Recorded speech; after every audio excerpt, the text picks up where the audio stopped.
And after crossing the Mediaca border, our correspondent Anas Malik recorded his journey back to Lviv in Ukraine. He describes that the new normal in the city a year on in this next ground report. Take a look.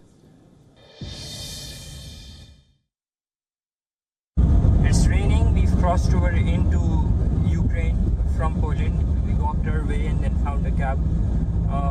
The roads are as deserted as they were last year. But what you see is that slightly more traffic on both sides of the road,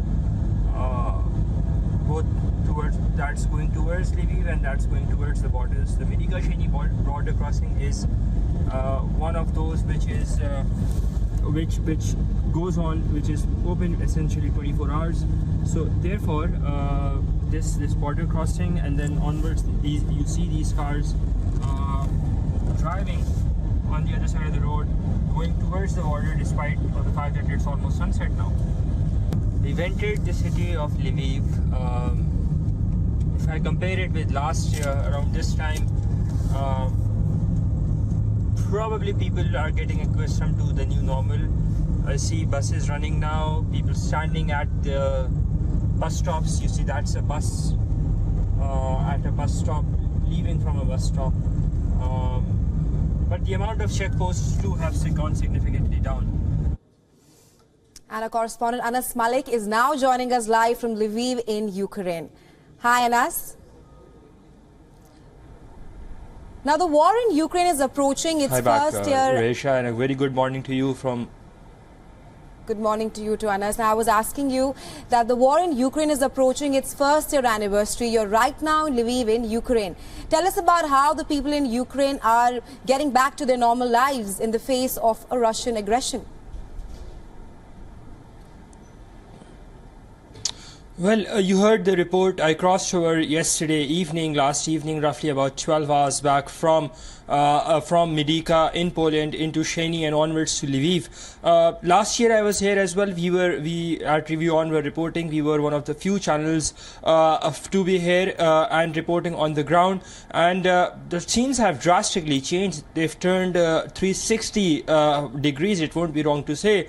Last year when I was crossing over from Poland into Ukraine, we'd see queues and queues, tents, buses, peoples, organizations, volunteers, all lined up to welcome what they said were Ukrainian people, because they say that the Polish side does not believe in having refugees. Therefore, no tents or no tent cities were per se set up.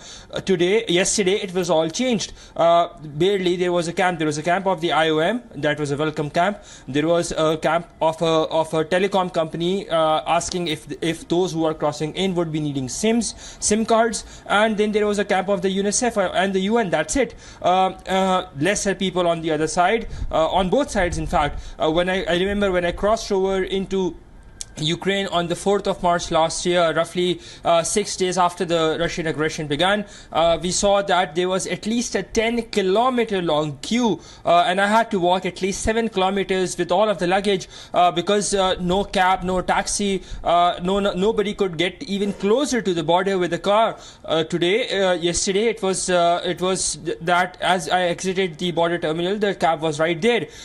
There were a handful of people who I could literally count on my fingers on the hand as to who are crossing into Poland from Ukraine. Right. And contrary to last year, as I said, huge queue of cars, huge queue of people who are trying to enter via foot as well. So the scenes have drastically changed. What it gives a semblance is the fact that the people of Ukraine, at least on the western side, they're coming to terms with the reality of war, and then in the face of Russian aggression, they're trying to resist this, and they're trying to get back to their normal lives for what they believe is now the new normal. Rahisha? Right, Anas, like you mentioned, that semblance of normalcy has returned in Ukraine. If you could also draw a contrast regarding how things have changed since the war struck Ukraine. Things have drastically changed. When it was last year, again, I will compare it with how it was last year. These roads behind me, they were deserted. Just a few of the trains you could hear because those were essential items. Now you see school buses, the schools have reopened, restaurants have reopened, even the hotel that I'm staying in.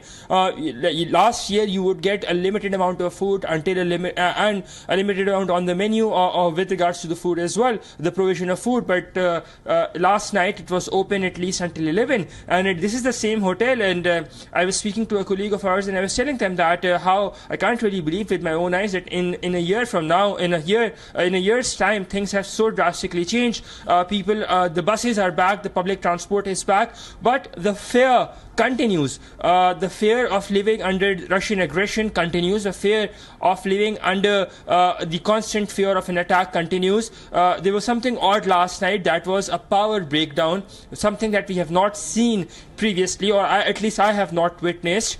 So that was something out of the odd. There continues to be a problem when it comes to the provision of heating and heated water or warm water. That is a problem here. That is what has changed, and as I said, that people are trying to find ways to get that sorted as well. But by and large, this is a completely different city or a different country. It would be a bit too early to judge the country based on the one city experience, but definitely a very changed and a very different and a completely different city compared to how it was last year. Rahisha? Right, Anas, also tell us about how decisive are the next few weeks, keeping in mind that Ukraine is now preparing for a spring offensive against Russia.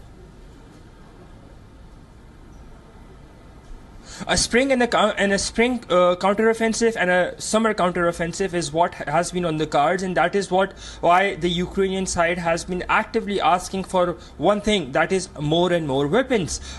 We've seen that that has been the appeal of the Ukrainian side at the Munich Security Conference as well, and even in their bilateral interactions. President Zelensky, in his virtual address at the Munich Security Conference, where we were reporting from earlier last week, he had been requesting the international community, because one thing that has to be kept in mind is the fact that weapons are being used in this war as the same as how one utilizes water, and Ukraine needs more and more weapons from the international community to what it believes it can counter the Russian aggression. At this point of time, they're gearing up. They're gearing up their arsenal. Pardon me on that, not their nuclear arsenal, but their arsenal, in order to prevent any such move that they believe that can come from the Russian side. Though what we are looking at, that as soon as the snow melts, as the temperature recedes and it gets back to somewhat in a livable condition, because